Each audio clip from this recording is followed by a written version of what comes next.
passer la parole à Hervé Pilot, qui va nous informer sur sa vision de l'agriculture. Alors Hervé, tu es bien sûr auteur de plusieurs livres, tu es un ancien éleveur montbéliard, et je pense qu'avant tout, tu es un créateur.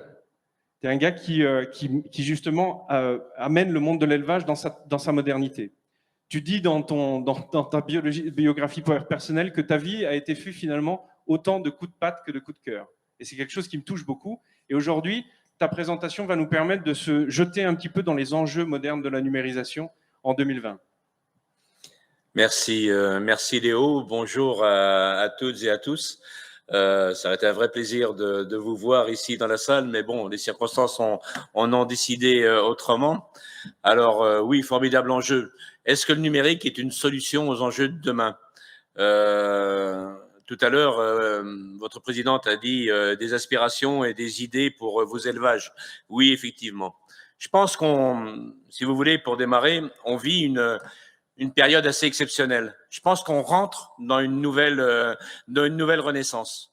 Alors pourquoi? On en a tous les symptômes de cette nouvelle renaissance. Le premier, pardon, qui n'est pas forcément le plus joli, mais qui est un fait, c'est les rejets des élites partout. On se rend compte que les élites, qu'elles soient politiques, qu'elles soient syndicales, qu'elles soient religieuses même, ne font plus véritablement recette. Donc elles sont rejetées. Il faut essayer de comprendre pourquoi. C'est peut-être qu'elles ne correspondent plus aux aspirations de demain. C'est aussi le rejet de certitudes qui s'est installé avec le temps, qui sont bousculées. C'est vrai quelque part un peu une remise en cause des formes de salariat. On voit de plus en plus d'auto-entrepreneurs. Ce n'est qu'un exemple. Dans les modèles de formation aussi, il y a beaucoup à faire, mais je pense que ces certitudes-là commencent à être mises en cause.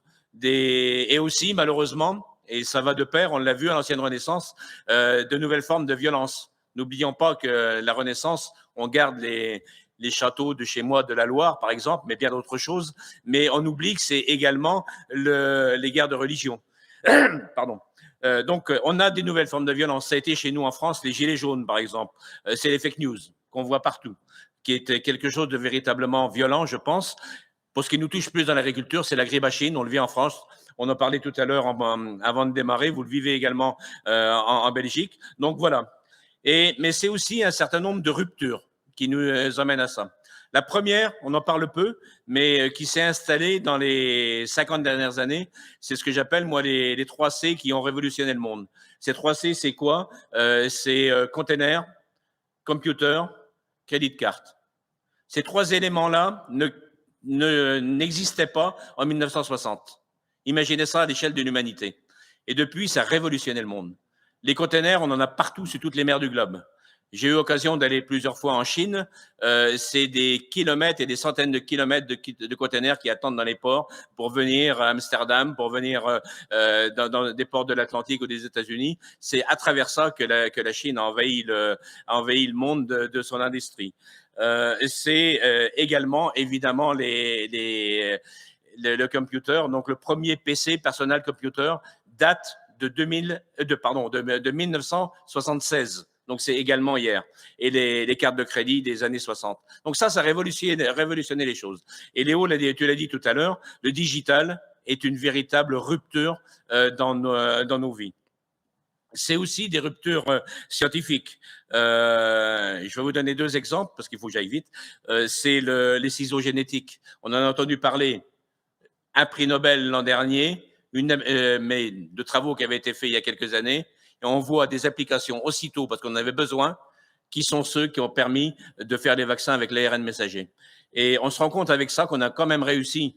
Je ne sais pas ce que l'histoire retiendra, mais en quelques mois, pas à vaincre, mais largement à combattre un fléau qui nous était arrivé, qu'on n'avait pas vu venir d'aucune part, mais qui était en train de changer considérablement la planète, qui a arrêté la planète. Ça ne s'était jamais vu avant, en l'espace de quelques semaines.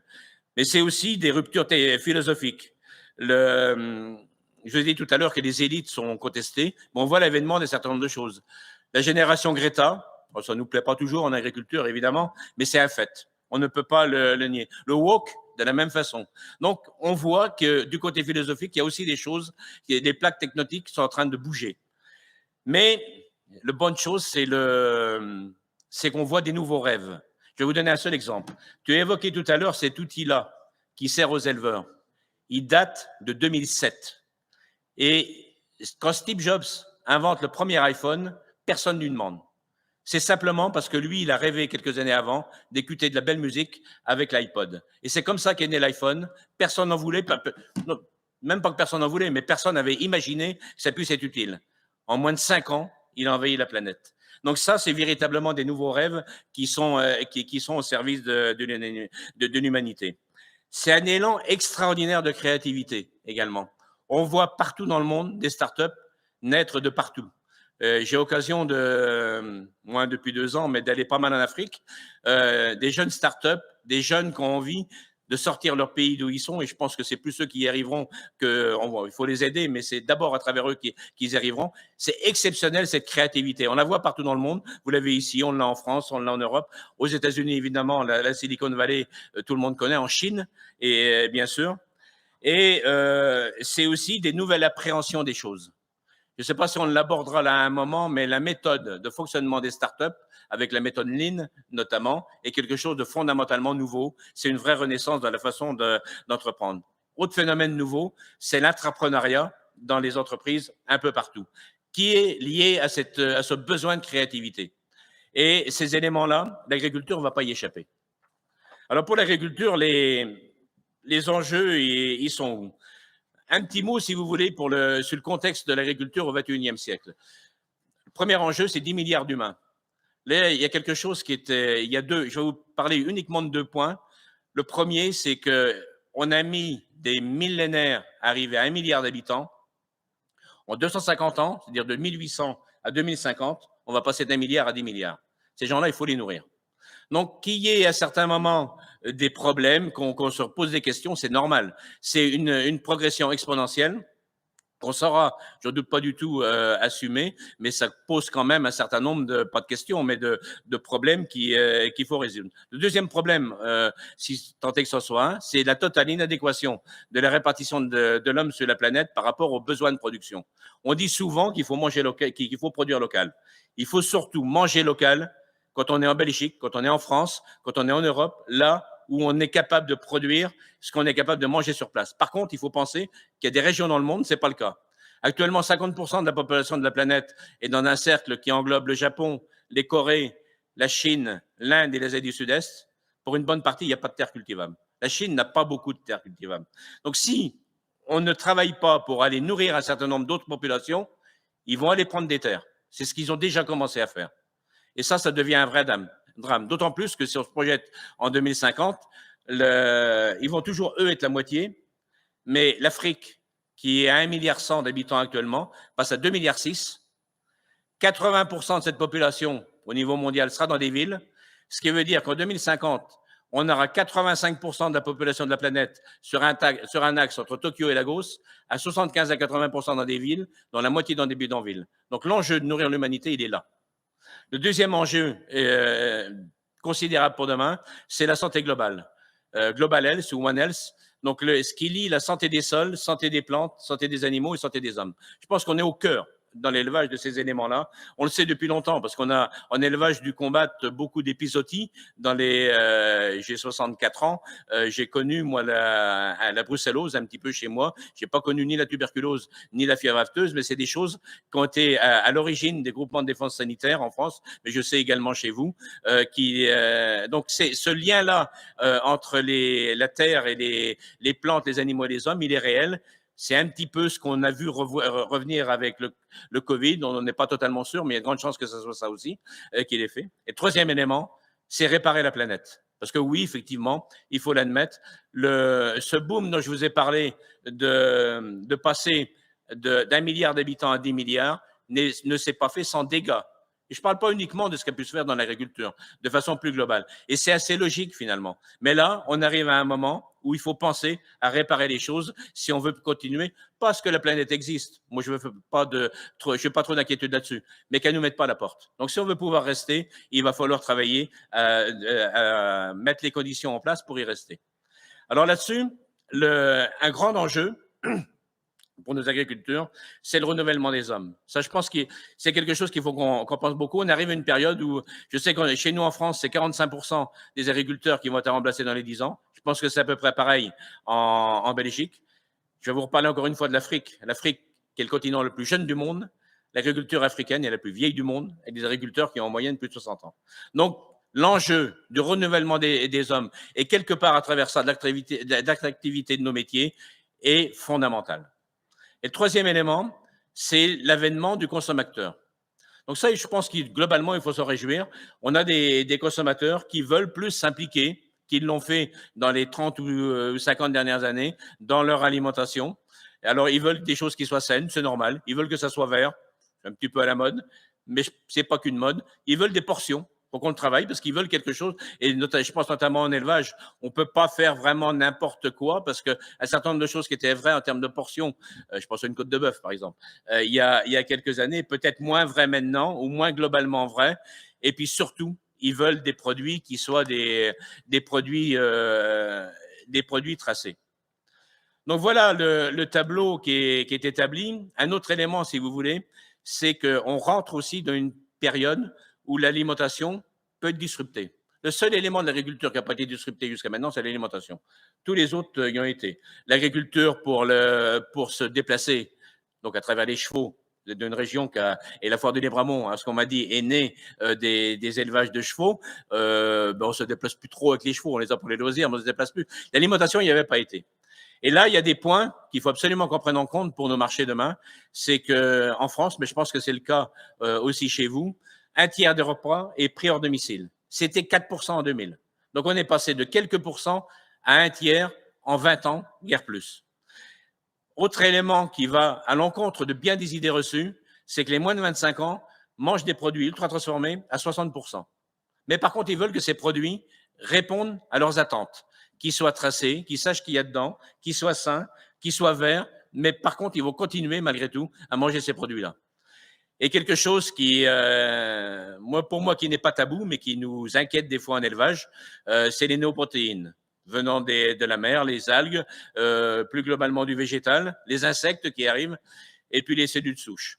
Alors, on en parlait avec Léo tout à l'heure, les cellules souches, je pense qu'il faut le démystifier par le fait, il y a deux éléments. Le premier, c'est que dans nos contrées, il y a quand même un vrai problème éthique qui fait qu'on aura du mal et que le consommateur aura du mal à franchir ce pas-là. Et surtout un autre, et là il faut savoir le dire quand on est éleveur, c'est qu'on ne peut pas faire de viande à partir de cellules souches sans utiliser des éléments qui nous sont interdits en élevage. Et donc là, à partir de là, il y a un problème. Par contre, après, pour les autres sources de protéines, je pense qu'il faut travailler, peut-être en complément à ce qu'on fait en élevage ou dans d'autres types d'exploitation agricole, aller travailler par nous-mêmes, parce qu'on va en avoir besoin.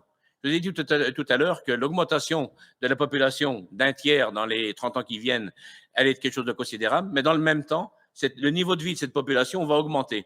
Et en augmentant, le besoin de protéines va augmenter à peu près de 50%. Parce que quand on a un peu plus d'argent dans sa poche, la première chose qu'on fait quand on est dans un pays en développement, on met un bout de poulet, on met un peu plus de protéines avec le riz.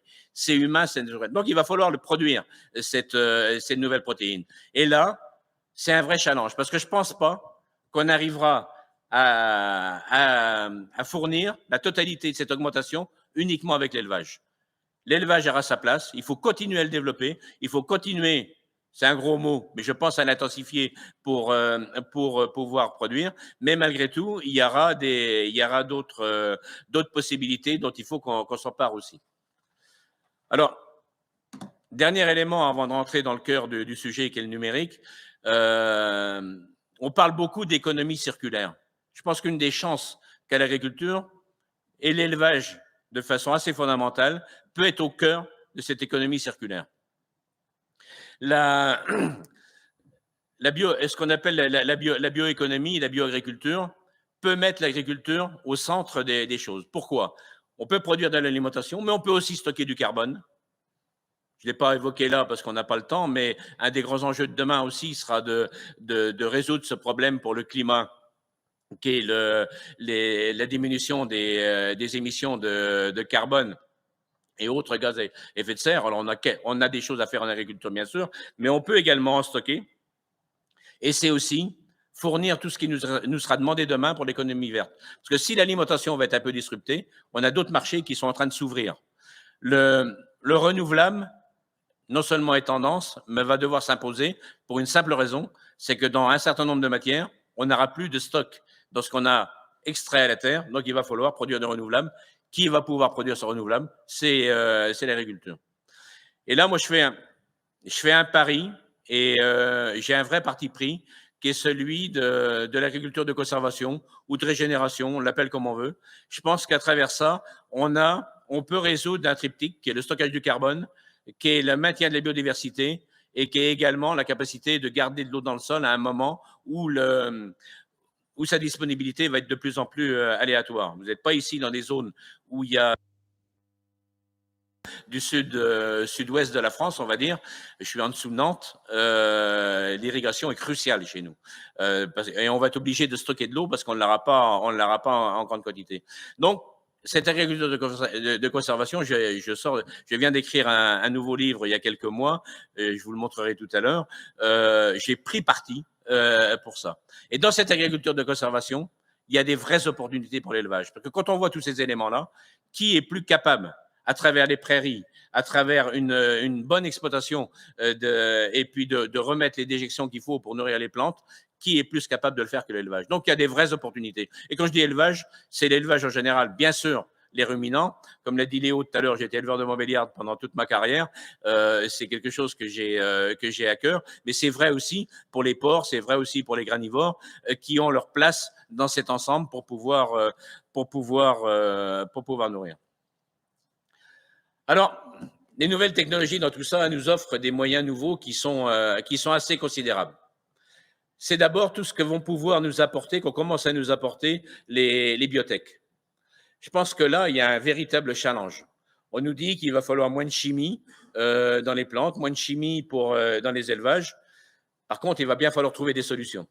Et là, toutes les biotechnologies et la science à ce niveau-là, mais je pense qu'il y aura des personnes plus qualifiées que moi tout à l'heure pour en parler, vont pouvoir nous apporter énormément de choses. C'est bien sûr la génétique. Et là, l'élevage n'a rien à envier, particulièrement l'élevage de ruminants, mais pas que, à bien des secteurs d'activité. Les bons en avant qui ont été faits, moi quand je me suis installé en 1980, j'avais un troupeau laitier qui était en dessous de 5000 litres de production en Montbéliarde. Je l'ai vendu en 2017, j'étais à 10 000. Ça, c'est la génétique qui a permis de le faire. Et un truc qui a été formidable en élevage, je pense qu'on ne le dit pas suffisamment, je pense qu'on est des plus beaux exemples de travail du numérique en commun. Bull, qui a toutes les données de l'élevage dans le monde, est une extraordinaire collaboration qui n'est pas nouvelle, mais qui a permis à la génétique, à peu près dans toutes les races, d'évoluer au rythme où elles ont évolué. Troisième élément, c'est les nanotech. Donc, tout ce qui touche au travail vraiment sur la molécule, sur les choses très fines. Et là, j'ai mis, vous le voyez, si vous avez mon PowerPoint, OGM open source. Pourquoi? Tout simplement parce que les OGM, pour moi, sont une technique qui a son intérêt. C'est pas l'alpha et l'oméga, mais il y a un intérêt. Par contre, que des firmes se soient arrogé le droit de privatiser ce qui est le patrimoine commun de l'humanité, ça me choque. Donc, il va falloir demain qu'on travaille à avoir en open source, avoir au service de tout le monde, bien sûr avec un modèle économique, mais c'est une nouvelle technologie. Et je pense que si on les a comme ça va démystifier beaucoup de choses. Le numérique, bien sûr. Et là, vous allez avoir des exemples tout à l'heure de ce qui se fait, des possibilités que vous avez chez vous. Les agriculteurs n'ont rien à envier aux autres catégories socio-professionnelles, et particulièrement les éleveurs. Pour préparer, là, j'ai lu un petit peu des choses sur votre pays, et j'ai vu que finalement, les céréaliers chez vous enviaient les éleveurs, qui étaient beaucoup plus au point au niveau de l'utilisation du numérique qui pouvaient l'être eux-mêmes pour le suivi de leur parcelle, de leur culture. Léo a montré tout à l'heure les robots de traite. Oui, évidemment, c'est quelque chose d'exceptionnel. Mais il y a encore beaucoup à faire. Et notamment pour ce qu'il y a à faire, il y a quelque chose sur laquelle il va falloir qu'on se penche beaucoup. Je vais y revenir tout à l'heure. Il y a un travail de fond à faire sur le statut de la donnée. Pourquoi? Parce qu'on a un milieu particulier où toutes nos entreprises sont des micro-entreprises qui sont toutes atomisées avec des données qui sont dans plein de bases différentes, et ce qui fait que c'est une pagaille énorme. Chacun a son précaré qui veut protéger, et on n'est pas actuellement en capacité de faire travailler la donnée telle qu'on devrait le faire. Et là, il y a un véritable enjeu énorme à travailler pour pouvoir faire du numérique en commun, qui est quelque chose d'essentiel pour moi. On a deux solutions. Ou alors on laisse des énormes hubs, alors qui peuvent être agricoles, qui s'appellent John Deere, qui s'appellent Bayer, j'ai rien contre eux, bien au contraire, mais qui sont capables d'agréger de la donnée et faire les choses pour nous. Vous verrez à la fin de tout à l'heure que je ne tiens pas trop à ce modèle, ou alors de se mettre en condition de pouvoir le faire, en commun. Alors, comment je vois les choses, moi, pour demain? Comment sera le numérique au cœur de nos fermes? Je pense qu'un élément qu'il ne faut pas qu'on perde de vue jamais, parce que ça, personne n'y pensera pour nous, il faut que ça soit un des outils de simplification de notre travail. C'est très facile de dire comme ça que le métier de paysan tel qu'il était il y a 50 ans ou plus était beau. C'est une belle image d'Épinal pour des citadins qui sont en mal de nature. Pour quelqu'un, moi mon père, quand il a vu les premiers buissons partir chez nous, il voyait surtout la hache qu'il avait pris toute sa jeunesse, qui s'était brisé le dos pour couper le bois l'hiver. Quelqu'un qui a trait des vaches matin et soir, moi, je ne l'ai pas trop fait, c'est mon épouse qui le faisait. Mais je sais comment laver les bras et le dos à la fin. Donc ça, si on peut l'éviter, c'est quelque chose d'assez fondamental. Donc la robotisation de l'agriculture, globalement, les robots de traite sont les premiers exemples, mais il en viendra plein d'autres. D'ailleurs, maintenant en élevage, on voit dans bien des élevages de la robotique qui est bien au-delà de la traite. On le voit pour l'alimentation, on le voit pour le curage, etc., etc. C'est quelque chose qui est important. J'ai mis des clôtures virtuelles parce que c'est plus si virtuel que ça en fait. J'ai chez moi une ferme expérimentale qui s'appelle la ferme des Établières, qui fait de l'expérimentation en cheptel allaitant, où on est en train de tester des clôtures virtuelles où on trace la parcelle sur son smartphone. Les vaches ont un collier. Et comme on peut l'avoir avec les chiens, elles ne peuvent pas dépasser une limite. Alors, pour faire du pâturage tournant dynamique, c'est exceptionnel.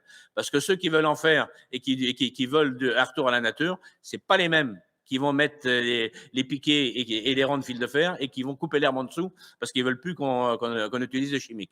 Donc, si on peut demain avoir ces outils-là, et on va les avoir, c'est quelque chose, je pense, d'important. C'est le monitoring de nos exploitations. Ça, on ne l'utilise pas assez. On commence à avoir des outils d'aide à la décision. On en a qui sont très performants. Je pense qu'il faut qu'on aille beaucoup plus loin. Je disais aussi à Léo tout à l'heure, j'ai eu l'occasion il y a 6 ou 7 ans de visiter un élevage en Israël. Israël qui est pour moi le pays, un des pays, mais sûrement le pays qui est le plus en avance au niveau des agtech dans le monde. Plus pragmatique qu'un Israélien, on ne fait pas. Ces gens-là sont pragmatiques par besoin. Le sol est un désert. L'eau est salée, les voisins sont pas sympas, ils sont pas trop sympas avec eux non plus souvent, mais tout ça, c'est des réalités qui sont tout le temps tenues d'avoir une longueur d'avance et d'avancer. J'ai vu là-bas un troupeau de 4000 vaches laitières qui devait être à l'époque à 12-13 000 de moyenne, où il y avait 0 utilisation d'antibiotiques. Tout ça parce que tout était monitoré pour pouvoir y arriver. On doit être en capacité d'y arriver chez nous. Il y a déjà des exemples également chez nous de ce genre de choses, mais ça doit pouvoir se généraliser. Et là, le numérique va pouvoir nous apporter beaucoup de choses. Je refais juste une parenthèse par rapport à ce que je disais avant. Ça sera d'autant meilleur que si on arrive à le faire avec des outils qu'on maîtrise par nous-mêmes, qu'on ne confie pas totalement à des tiers pour le faire, d'où l'intérêt du numérique en commun, d'où l'intérêt de partager nos données.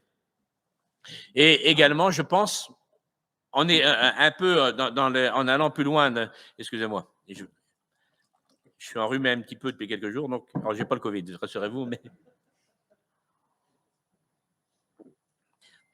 pardon. C'est la nécessaire modélisation au service du changement de modèle. Alors j'ai découvert, il n'y a pas si longtemps que ça en fait, mais Léo, lui, il avait découvert avant parce qu'il en a fait une start-up, que le milieu agricole utilisait très peu la modélisation en fait. ce qui est quelque chose qui est courant, même avant l'arrivée du numérique, dans nombre de secteurs professionnels. On a peu modélisé, on s'est peu projeté dans l'avenir en modélisant réellement nos exploitations. Et là, je vais vous donner un exemple qui va peut-être faire rebondir certains, qui est celui de Farming Simulator. Vous savez, les jeux qu'utilisent les enfants. Moi, je rêve demain qu'on puisse avoir un jumeau numérique de nos fermes, c'est-à-dire qu'on puisse avoir un Farming Simulator qui soit un serious game, un jeu sérieux, qui nous permette de nous projeter dans l'avenir de notre ferme. Que ce soit plus simplement un jeu, mais que ce soit notre véritable ferme, qu'on puisse modéliser comme ça, et qu'on puisse, alors, tel qu'on a redéfini le modèle et la réalité, ce ne sera pas toujours pareil, mais qu'on puisse affiner les choses pour continuer à le faire. Ça peut nous permettre des avancées considérables. Je suis sérieux quand je le dis, pour moi, ce n'est pas du tout de la science-fiction. Il suffit qu'on puisse attirer à nous les bonnes compétences pour pouvoir le faire. Ces compétences, elles existent. Quand ils s'intéressent à l'agriculture, c'est plutôt parce qu'ils sont un peu véganes. C'est pas pour venir nous aider. Il faut qu'on se mette en condition pour qu'ils viennent nous aider. Dernier élément pour moi important pour cette partie-là, c'est la communication. Et je pense que le principal vecteur, on n'en parle pas souvent, c'est nos propres produits, c'est l'aliment. C'est ce que j'appelle le passeport aliment. On le voit déjà avec des produits d'origine protégée. Excusez, je vais prendre des exemples français, je les connais mieux. Si on prend le fromage de comté, je vous ai parlé de la Montbéliarde, moi je ne produisais pas du comté, je n'étais pas du bon côté de l'Hexagone pour ça, mais c'est un très très bon passeport du mode de conduite des élevages de ceux qui le font, parce qu'il y a une traçabilité ancestrale de ce type de produit. Donc, l'aliment doit venir de notre propre passeport. Pour ça, il faut qu'il soit tracé, transparent. Surtout, on n'a pas de tabou. La façon dont on travaille bien. Et bien souvent, il y a un doute qui s'installe dans l'esprit du consommateur parce qu'on veut, plus souvent par dépit que par volonté, mais cacher un certain nombre de choses. Il ne faut pas les cacher. Il faut les démystifier. Donc, la transparence et la traçabilité sont un élément essentiel. Le deuxième, c'est la communication. Et là, je pense qu'il y a quelqu'un qui interviendra tout à l'heure, un éleveur qui est ici, qui va intervenir là-dessus. J'ai échangé avec lui tout à l'heure. Il faut qu'on continue à communiquer sur ces éléments-là. Tout à l'heure, j'ai parlé d'une association qu'on a créée en France, qui est France Agritwitos. On a aussi Agri Demain, qui est plus institutionnel. Mais ces deux associations nous permettent de prendre la main sur notre propre communication. Parce que personne ne viendra le faire pour nous. Personne ne viendra le faire. Il y a ceux qui nous dénigrent, mais je me méfie autant de ceux qui nous veulent du bien quelquefois. Donc, si on veut véritablement communiquer sur nos métiers, à travers nos produits, à travers nos façons de faire, c'est nous-mêmes. Alors, c'est le numérique qui nous permet de le faire, mais c'est aussi d'emmener nos voisins sur nos exploitations. Parce que nos premiers ambassadeurs, ça sera eux, mais ça peut aussi être nos premiers détracteurs si on n'y veille pas. Et je pense que la combinaison des deux, parce que pour moi, le numérique en communication n'a pas d'intérêt s'il reste virtuel, il n'a d'intérêt que s'il a un prolongement dans la vraie vie. Donc, c'est quelque chose qui est important. Troisième élément, c'est l'impact. C'est-à-dire d'oser dire l'impact positif qu'on peut avoir demain sur les besoins des gens. Je vous ai parlé de ce besoin de réparer la planète qu'ont tous nos concitoyens, qui est normal qu'on a nous aussi. On a un impact positif et plus ça va aller, plus on va avoir cet impact positif. Il faut qu'on ose le dire, qu'on ne laisse pas la parole à nos détracteurs. Alors, pour y arriver, de quoi a-t-on besoin demain pour arriver à faire ça? Je pense que la première chose, il faut qu'on arrive à créer un vrai leadership européen en matière de numérique agricole. Je vous ai cité là Gaia-X, qui est une organisation qui est faite au niveau européen, qui a un peu de mal à démarrer, pour pouvoir avoir le maximum de données, pour pouvoir les faire travailler ensemble. Je pense que cet enjeu-là, il est fondamental.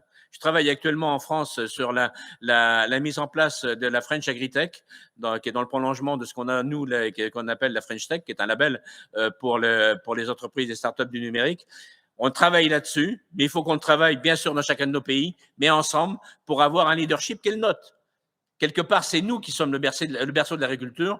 On ne va quand même pas laisser à d'autres le soin de le faire. Par contre, si on ne le fait pas, c'est sûr qu'on le perdra. Le deuxième, c'est pouvoir mobiliser tous les talents. d'abord mobiliser, évidemment, les attirer à nous. Et c'est pour ça qu'il faut avoir un discours positif sur notre métier, sur ce qu'on fait. C'est le métier le plus noble du monde qu'on a, de nourrir les gens. Et demain, réparer la planète, stocker du carbone et travailler pour la santé.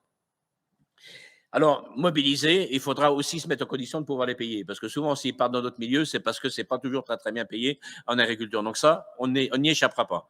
Le deuxième, c'est la formation. Il faut créer des formations nouvelles de façon à attirer des codeurs et des développeurs informatiques vers l'agriculture. Et là, on a un vrai besoin, un énorme besoin de formation croisée, d'ingénieurs agro ou qui soient également des codeurs. Il faut que ça aille dans les deux sens. Donc ça, c'est quelque chose d'assez fondamental. Troisième élément, lâcher les rênes totalement pour permettre toute la créativité dont on a besoin pour le faire. Et dernier élément, c'est la mobilisation des fonds agricoles. Actuellement, on les a, les fonds, pour le faire. Au niveau belge, je ne sais pas vraiment. Au niveau français, je sais qu'il y a des choses. Au niveau européen, c'est sûr. Par contre, c'est beaucoup trop disséminé un peu partout. Il faut qu'on puisse s'organiser pour peser. Et enfin, pour conclure, je vous ai mis cet élément-là. Je pense qu'il faut aussi pas prendre le numérique n'importe comment. Ça peut être le plus extraordinaire des moyens que la technologie peut nous offrir, mais attention, c'est aussi le plus mauvais des maîtres. Il faut absolument qu'on puisse garder l'autonomie sur nos fermes. Ne vous inquiétez pas, si on n'y veille pas, il y en a qui le feront pour nous, et demain, ce sera peut-être plus nous qui serons les maîtres, parce qu'à travers le numérique, ils seront venus chez nous. Le pouvoir de décision doit nous appartenir. On doit laisser personne décider pour nous. Et j'en ai fini là-dessus, et je vous mets un petit peu de pub de mon dernier livre. Merci. Eh bien, bravo. Hervé, tu m'as déclenché plusieurs vagues d'émotions au cours de ton discours. Comme je suis vétérinaire, tu sais que j'ai à cœur de soigner, et donc réparer la planète, ça fait partie du modèle qu'on envisage. Néanmoins, je pense que la côte à l'os, je vais quand même la garder. Il y a des choses qui m'ont passionné dans ton discours, notamment le fait de simplifier le travail de l'éleveur, qui me paraît être le fondamental quand on arrive. On parle de simplification administrative aussi. Et tu rappelles que l'enjeu majeur, c'est pas la planète, c'est l'homme. C'est-à-dire ces 10 milliards de personnes qui, en fait, ne dépendent que des agriculteurs pour se nourrir. Donc ça, c'est des enjeux qui sont fondamentaux. Et le numérique dont tu parles avec brio fait un lit parfait pour l'intervention de Carlo.